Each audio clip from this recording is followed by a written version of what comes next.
Ce diaporama a donc pour objectif de vous présenter l'organisation des études de médecine au sein de la faculté de médecine de Montpellier-Nîmes.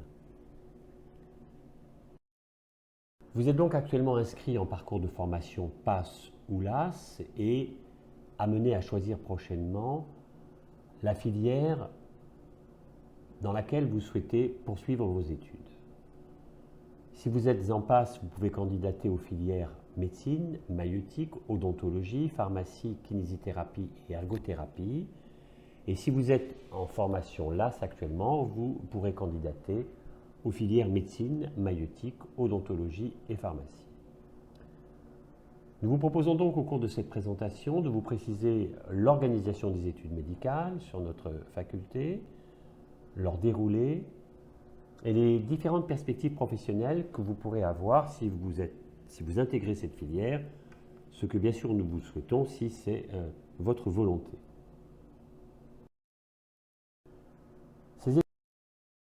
Première question, où se déroule-t-elle? La faculté de médecine de Montpellier-Nîmes a la caractéristique d'être une faculté bisite, avec donc, comme son nom l'indique, 2 sites d'enseignement.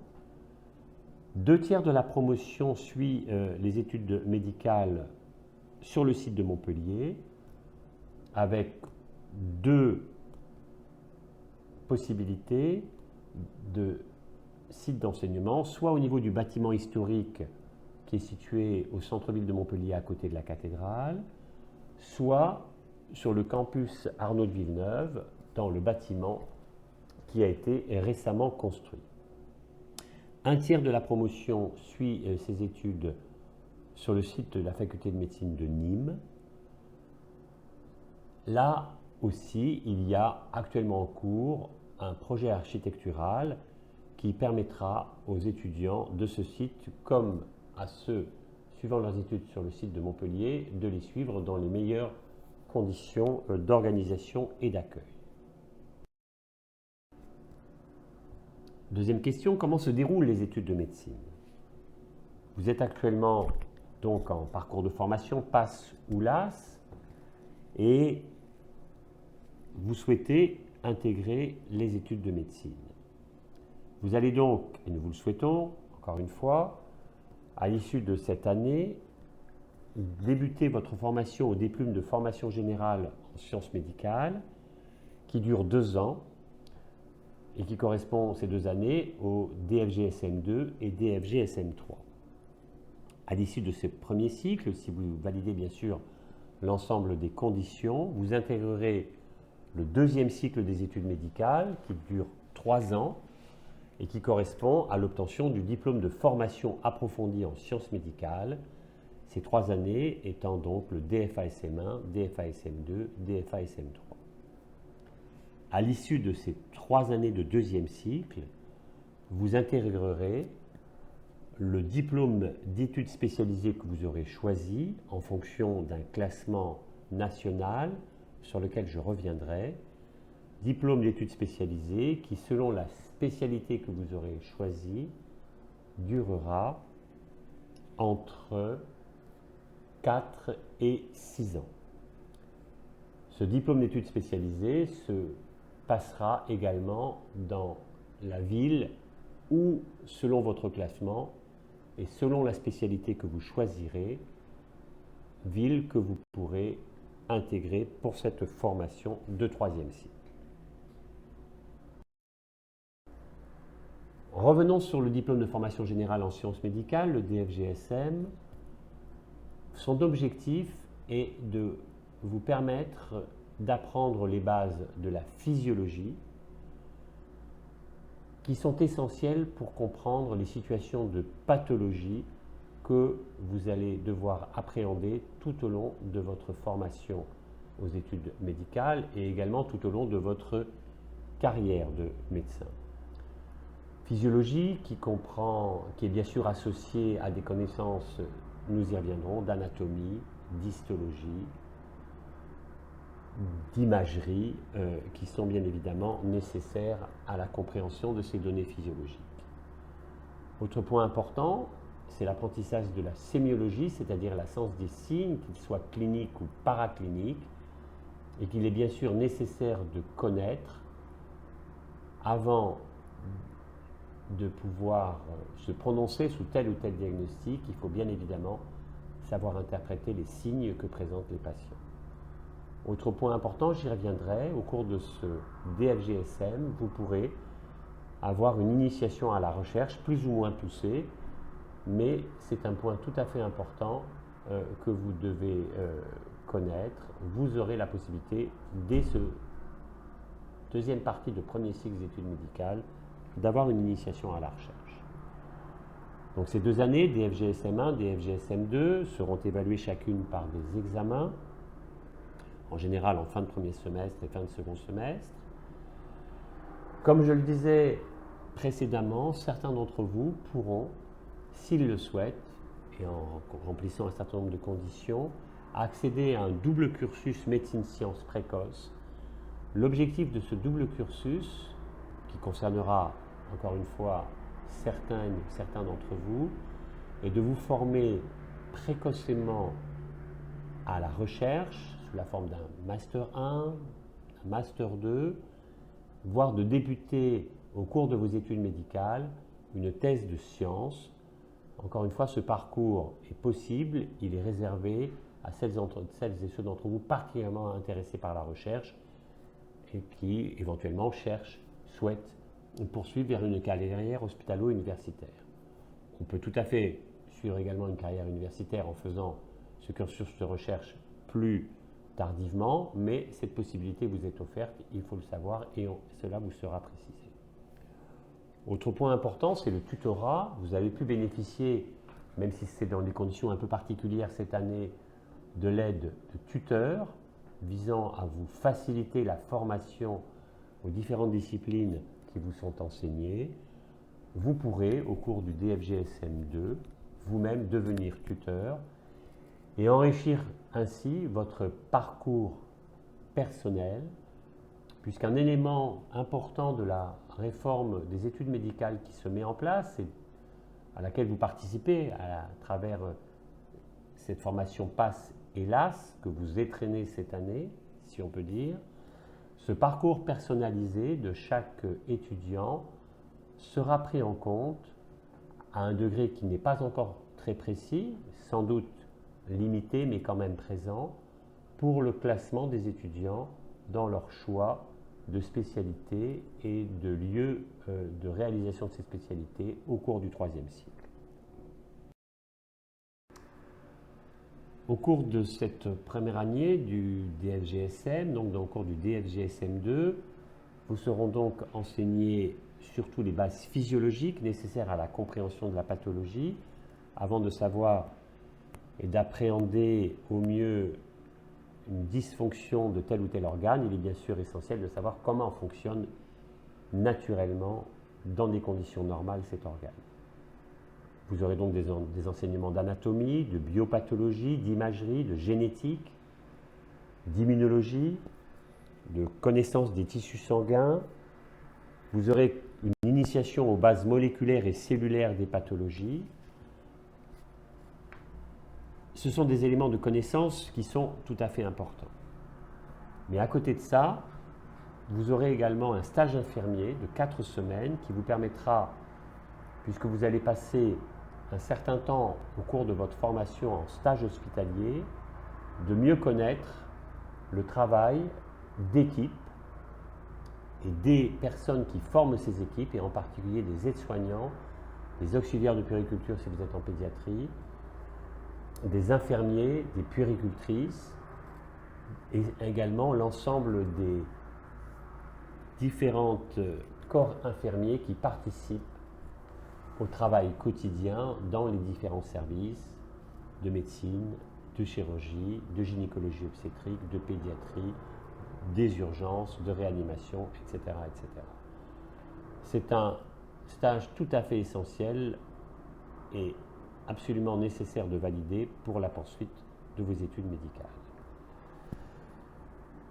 Vous aurez également des unités d'enseignement plus spécifiques concernant des différents appareils appareil digestif et nutrition, appareil locomoteur, appareil respiratoire, des données sur l'hormonologie, le fonctionnement des reins et des voies urinaires, le fonctionnement du système neurosensoriel, du système cardiovasculaire. Vous aurez un premier apprentissage de la lecture critique d'articles, puisque vous savez que l'enseignement de la médecine se fait bien évidemment dans les livres, mais c'est fait également dans l'analyse de travaux publiés par telle ou telle équipe, et il faut savoir critiquer éventuellement ces travaux, voir quelle est leur validité pour pouvoir au mieux les intégrer dans votre formation.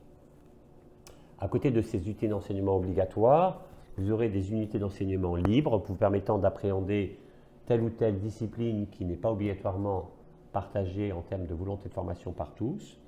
Et puis, pour celles et ceux qui ne suivront pas le parcours médecine-sciences précoce, vous pourrez également suivre une formation de type Master 1 qui vous permettra, dans un deuxième temps, et si vous le souhaitez, d'accéder à une formation de Master 2, par exemple, au cours de votre troisième cycle des études médicales. Un point important concerne l'unité d'enseignement savoir-être. Il est bien sûr essentiel pour exercer la médecine d'avoir des connaissances, d'avoir des compétences, mais également il est tout à fait important de savoir les appliquer et comment les appliquer dans la relation avec les patients. Du DFGSM 3, vous allez aller vers les pathologies, avec en particulier l'enseignement de la sémiologie. Vous commencerez votre premier contact avec l'hôpital, avec 2 stages hospitaliers, où vous seront enseignés au lit du malade les signes cliniques, paracliniques, qui vous permettront bien évidemment de les appréhender, de les connaître, puisqu'avant de diagnostiquer, il faut, et dans l'objectif de diagnostiquer telle ou telle pathologie et de proposer un traitement, il faut d'abord reconnaître les signes que présente le patient que vous avez à prendre en charge. Point important qui vous sera enseigné, qui sont relativement nouveaux dans le cadre des études médicales et qui ont donc été formalisés à l'occasion de cette réforme, c'est d'une part l'unité d'enseignement du service sanitaire qui vise à ce que les étudiants en médecine appréhendent au mieux auprès de différents publics, en particulier scolaires, ce qu'est la prévention.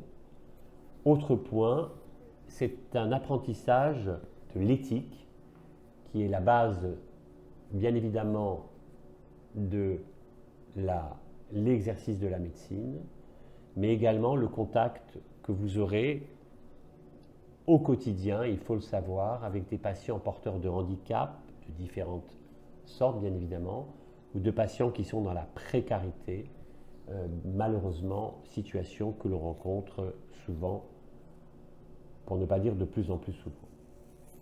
Au cours de cette année du DFGSM 3, vous aurez des unités d'enseignement qui vous prépareront au stage que vous ferez en cours du deuxième cycle dans les différentes spécialités qui sont listées ici.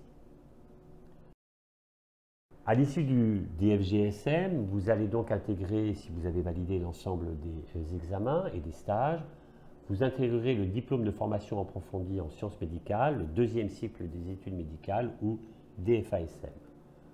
Au cours du DFASM, vous allez débuter les stages hospitaliers avec le titre d'étudiant hospitalier et les responsabilités, bien évidemment, qui en découlent. Vous allez poursuivre votre apprentissage des connaissances, mais également de compétences.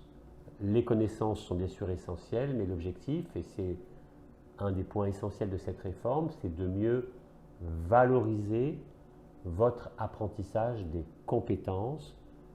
L'objectif final étant de vous préparer au mieux à votre exercice en cours de troisième cycle, exercice qui vous permettra au mieux de poursuivre votre formation dans telle ou telle spécialité que vous aurez choisie.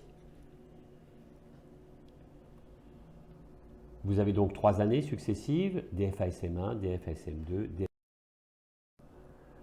En DFASM1, vous aurez des stages à temps plein de 5 semaines, stages de médecine, de chirurgie, un stage en cabinet de médecine générale auprès de maîtres de stage universitaires. Ce sont des praticiens exerçant en libéral qui sont formés pour pouvoir vous accueillir dans les meilleures conditions de formation.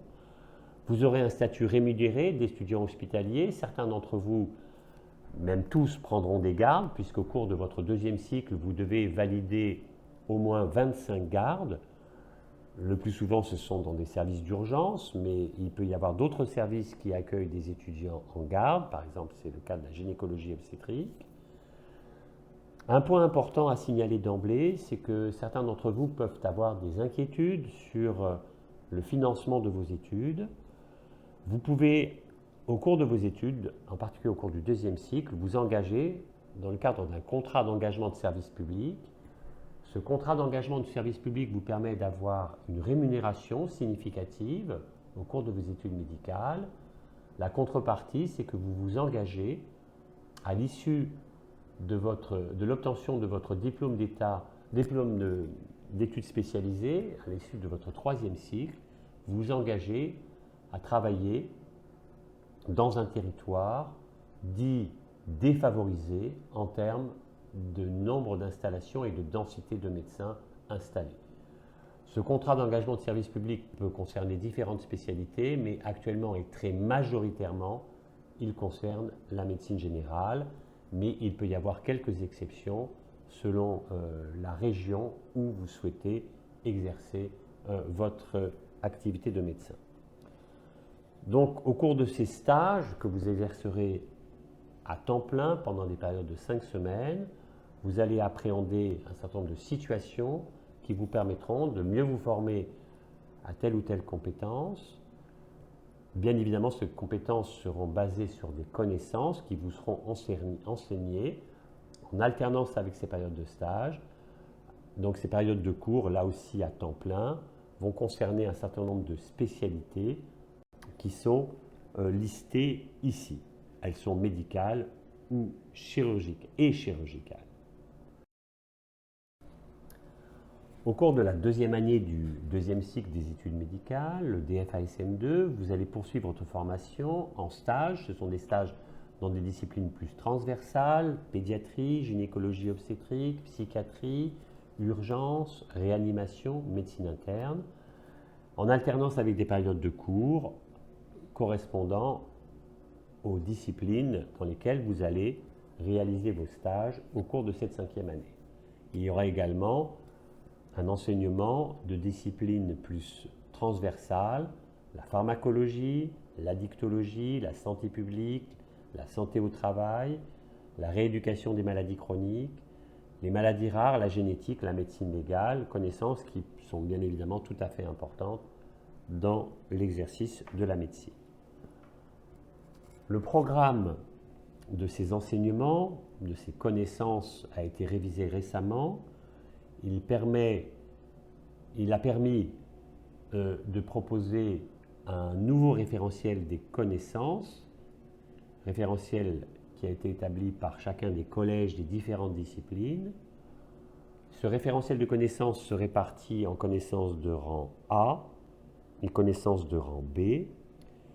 Les connaissances de rang A sont considérées comme devant être connues à hauteur de 80% par les étudiants.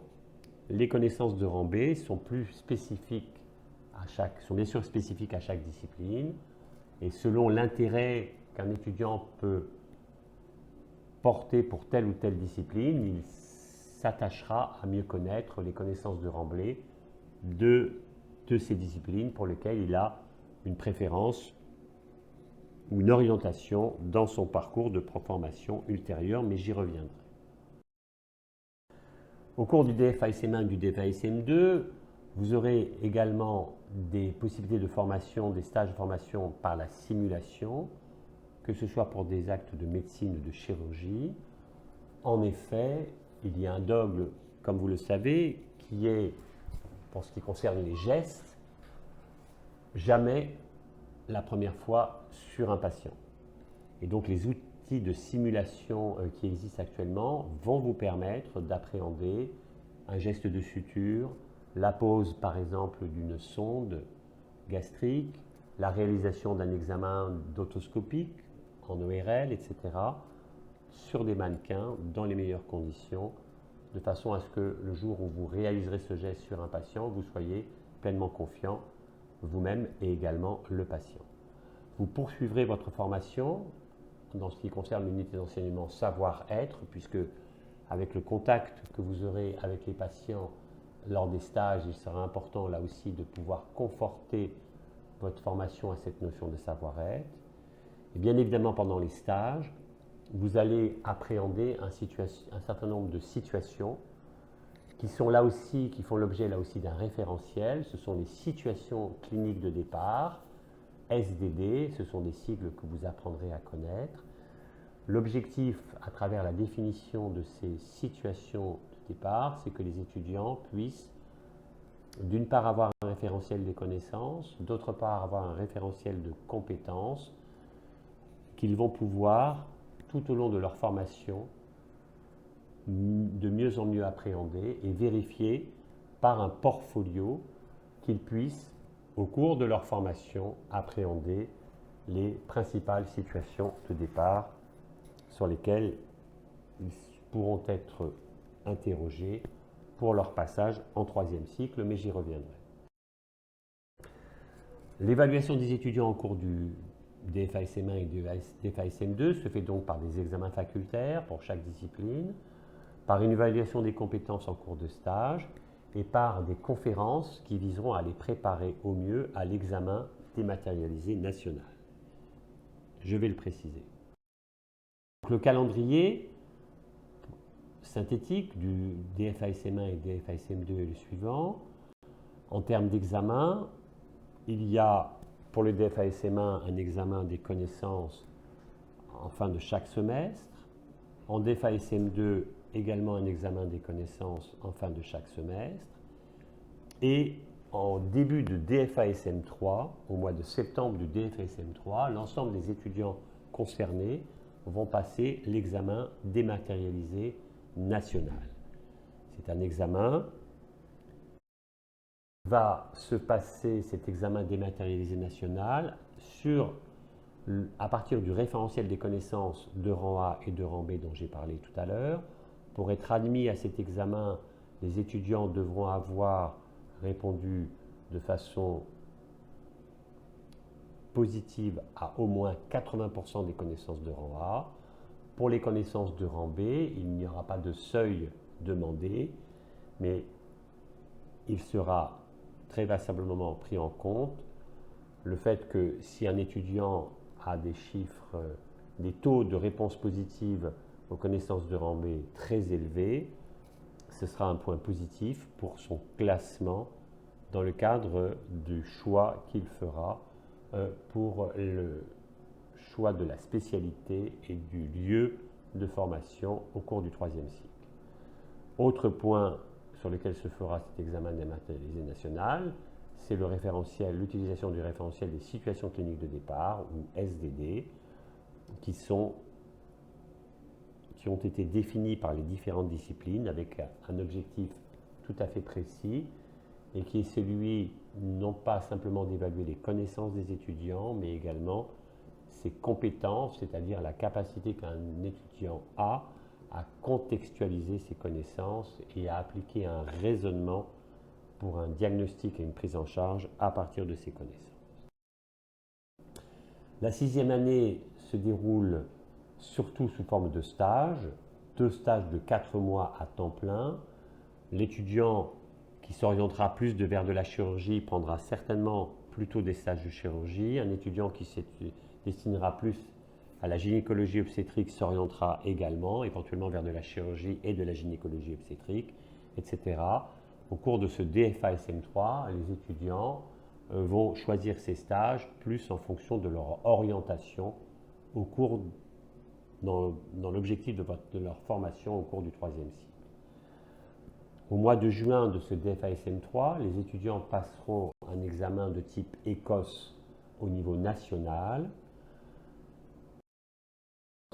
Qu'est-ce qu'un ECOS? Un ECOS, ce sont des examens cliniques objectifs et structurés.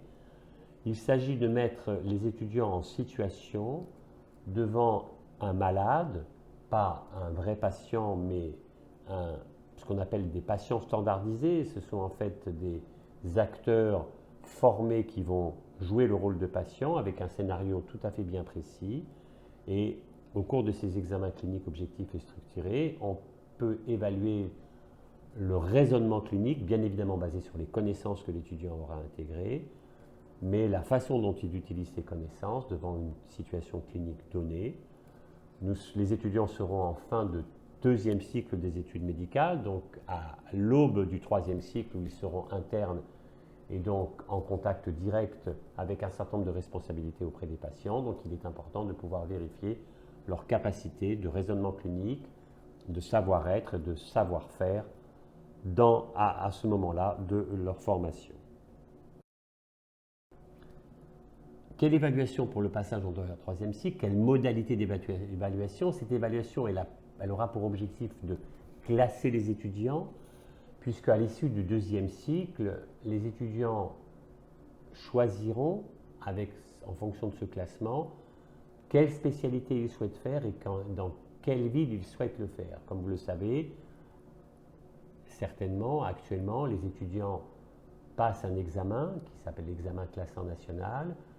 Et au terme de ce classement, ils vont choisir de faire telle spécialité, chirurgicale, médicale, dans telle ville, selon leur objectif, la connaissance qu'ils ont de cette ville, etc.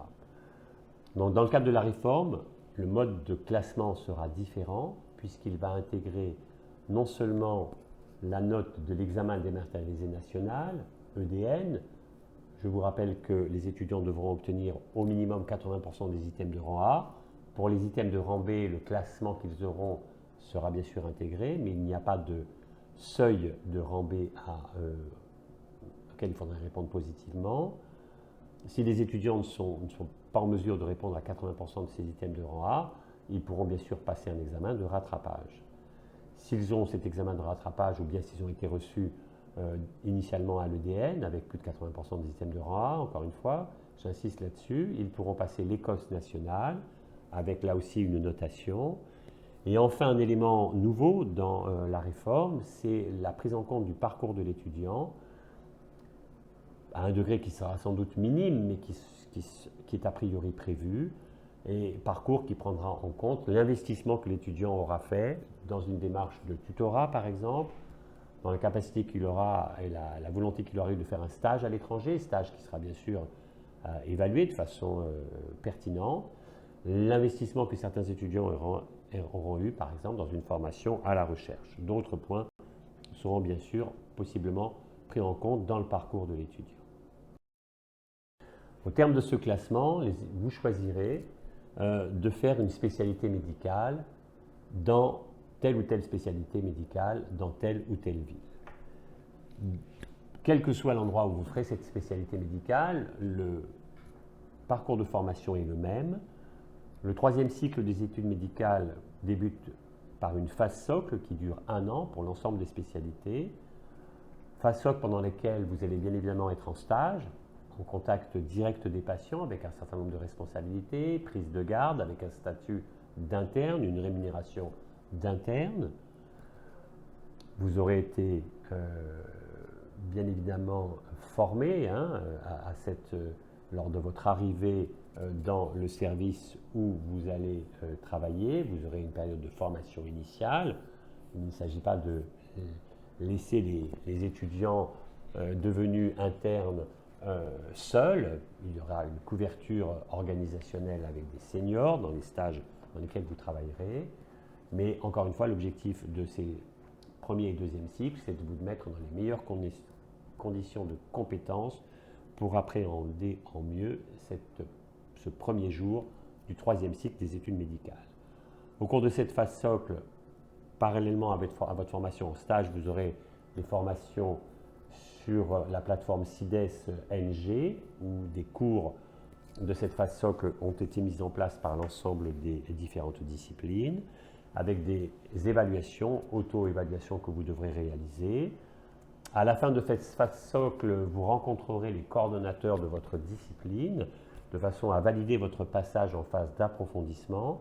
Phase d'approfondissement qui, selon les spécialités, dure 2 à 3 ans, avec là aussi des cours à suivre et des évaluations et auto-évaluations à réaliser tout au long de cette de ces 3 années,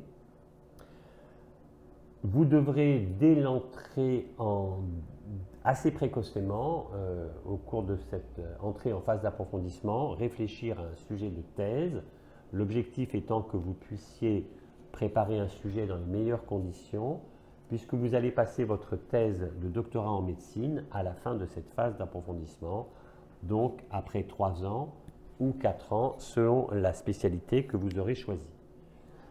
À l'issue de cette phase d'approfondissement et après avoir passé votre thèse, vous débuterez la dernière phase de votre 3e cycle des études médicales, c'est-à-dire que vous aurez un statut appelé actuellement de docteur junior, vous serez thésé avec un certain nombre de responsabilités variables selon les spécialités et basées pour un certain nombre de ces responsabilités sur la base du volontariat, en particulier pour ce qui concerne la prise des gardes.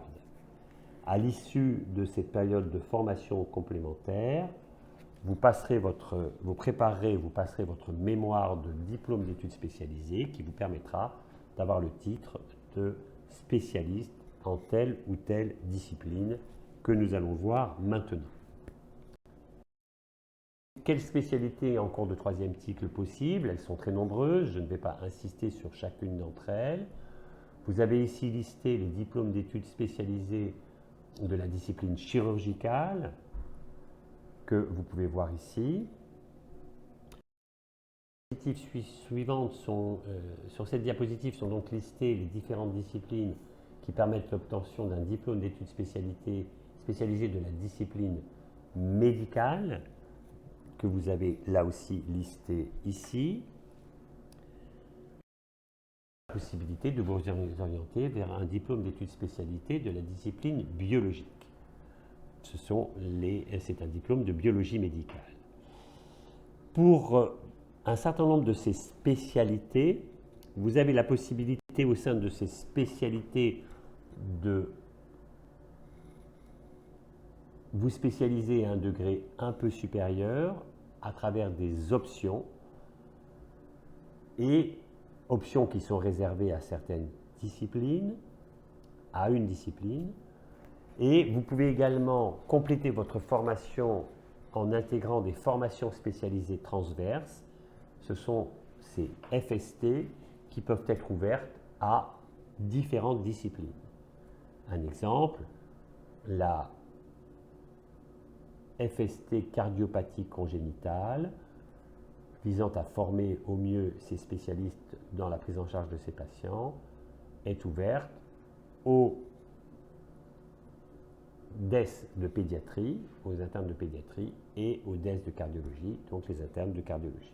Donc ces FST ont un objectif de formation transversale pour au moins 2 DES de spécialité.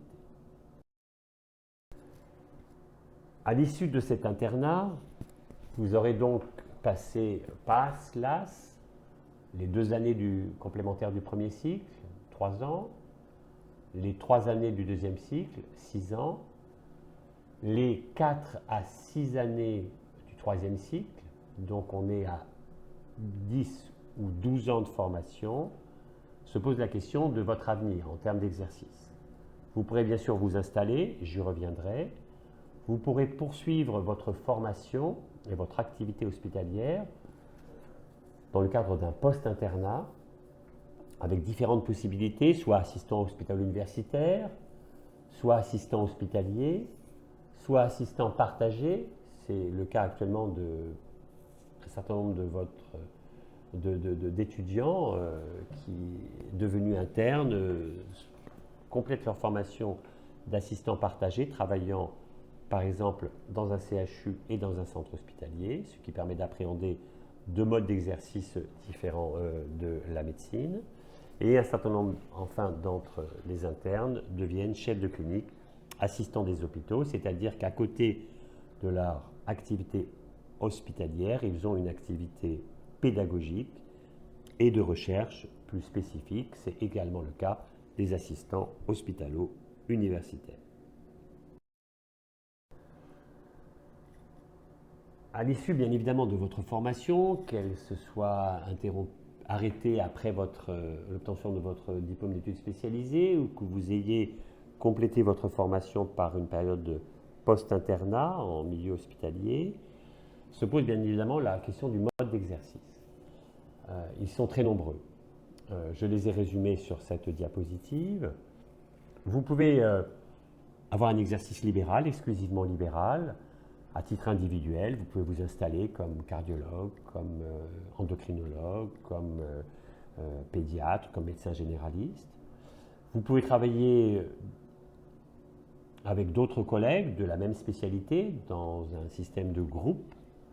Vous pouvez également intégrer une maison de santé pluriprofessionnelle, c'est-à-dire une maison qui accueille des professionnels de santé, médecins, paramédicaux, qui vous permettent d'offrir aux patients une pluralité de prises en charge, à côté de la prise en charge médicale, des prises en charge paramédicales complémentaires peuvent être tout à fait proposées.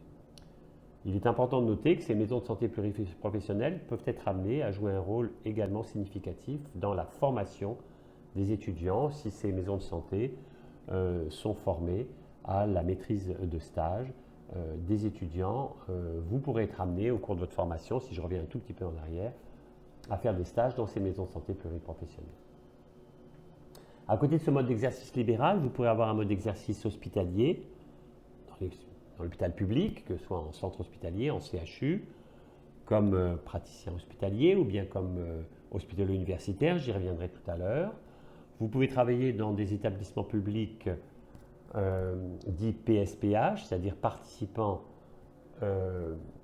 au système public hospitalier. Vous pouvez travailler également dans des établissements privés à but lucratif, comme cela existe pour un certain nombre de spécialités. Vous pouvez travailler dans un laboratoire de recherche. Certains d'entre vous feront l'option au cours de leur formation d'une volonté non pas de travailler en contact direct avec les patients, mais plutôt dans le développement de la recherche qui peut se faire dans des institutions bien connues comme le CNRS, l'INSERM, mais également au laboratoire de recherche de certaines firmes pharmaceutiques. Vous pourrez également travailler dans des laboratoires de biologie qui peuvent être bien évidemment présents dans le système hospitalier, public comme privé, mais également dans des laboratoires de biologie tout à fait présents en ville, comme vous les connaissez. Vous pouvez, pour certains d'entre vous, avoir un exercice mixte, c'est-à-dire travailler à la fois en libéral et en système hospitalier. Enfin, on peut également citer le mode d'exercice institutionnel qui ne soit pas hospitalier. C'est le cas, mais ce n'est pas limitatif, des médecins qui travaillent dans les services de protection maternelle et infantile, qui jouent un rôle tout à fait important pour la prise en charge des femmes enceintes et des enfants dans les premiers mois de vie. C'est le cas également des médecins qui travaillent dans l'éducation nationale, médecins pour la promotion de la santé des élèves, mais on pourrait citer également les médecins travaillant dans le périmètre pénitentiaire, qui jouent également un rôle tout à fait essentiel dans la prise en charge de différentes populations de patients. Pour celles et ceux d'entre vous qui souhaitent avoir une orientation vers une carrière hospitalo-universitaire, le chemin est assez bien tracé, même s'il est peut-être assez long et complexe, puisqu'il s'agit de mener parallèlement une formation bien évidemment aux soins, mais également une formation à la pédagogie et une formation à la recherche, puisque les futurs hospitalo-universitaires devront avoir la possibilité de mener, alors de front, c'est pas obligatoirement le plus simple, mais d'avoir quand même une compétence et une expertise dans le domaine du soin, mais également dans le domaine de la recherche et dans le domaine de la pédagogie, puisque ce sont les hospitaux universitaires qui ont la responsabilité de l'organisation des enseignements, ce qui est un élément bien sûr essentiel pour une faculté de médecine. Donc le cheminement est peut-être variable pour tel ou tel étudiant devenu interne et ensuite chef de clinique assistant des hôpitaux, qui est le passage obligé. Mais ensuite, ça va dépendre bien évidemment de différents scénarios possibles. Passage par le statut de praticien hospitalo-universitaire, puis éventuellement maître de conférence des universités praticiens hospitaliers, et puis éventuellement professeur d'université praticien hospitalier. Mais on sait aussi qu'un certain nombre de futurs universitaires, MCUPH ou PUPH, sont passés par le statut de praticien hospitalier avant de devenir hospitalo-universitaire. Il est important également de noter que certains de nos collègues qui sont praticiens hospitaliers en CHU ont un investissement tout à fait essentiel dans la pédagogie ou bien dans la recherche, et que, bien évidemment, leur participation aux activités d'enseignement et de recherche de la faculté de médecine est tout à fait importante et reconnue, et doit être reconnue. Même si tout le monde n'a pas de carrière hospitalo-universitaire, on peut tout à fait, en travaillant en CHU, voire également dans certains centres hospitaliers, avoir une activité d'enseignement, peut-être pas tous auprès des étudiants hospitaliers, mais auprès des internes, pour compléter leur formation et participer potentiellement à des activités de recherche. Donc, en conclusion, vous avez vu que la complexité du parcours est apparente. En fait, il y a un cheminement assez précis, des étapes à franchir. La volonté qui naît de cette réforme du deuxième cycle est de proposer un parcours de formation orienté bien évidemment sur les connaissances, c'est la base de tout, mais sur l'apprentissage et l'évaluation des compétences, de façon à vous préparer au mieux à votre formation finale du troisième cycle des études médicales, finale pour avoir le titre du DES, du diplôme d'études spécialisées. Mais on sait très bien que tout médecin doit continuer à se former tout au long de sa vie. Ça peut passer par un post-internat, une orientation vers une carrière hospitalo-universitaire. Mais si vous avez la volonté de vous installer rapidement après la fin de votre internat, c'est tout à fait possible, avec différents modes d'exercice, encore une fois on en a parlé, mais vous devrez tout au long de votre exercice, de votre carrière, poursuivre dans votre formation dans le cadre des formations médicales continues qui sont nécessaires et qui sont proposées par les différentes instances et en particulier par les facultés de médecine. Voilà, nous vous souhaitons bien évidemment un bon courage pour l'ensemble de vos études, et la faculté de médecine et les services de scolarité restent à votre disposition, que ce soit sur le site de Nîmes ou de Montpellier, pour toute précision que vous souhaiteriez.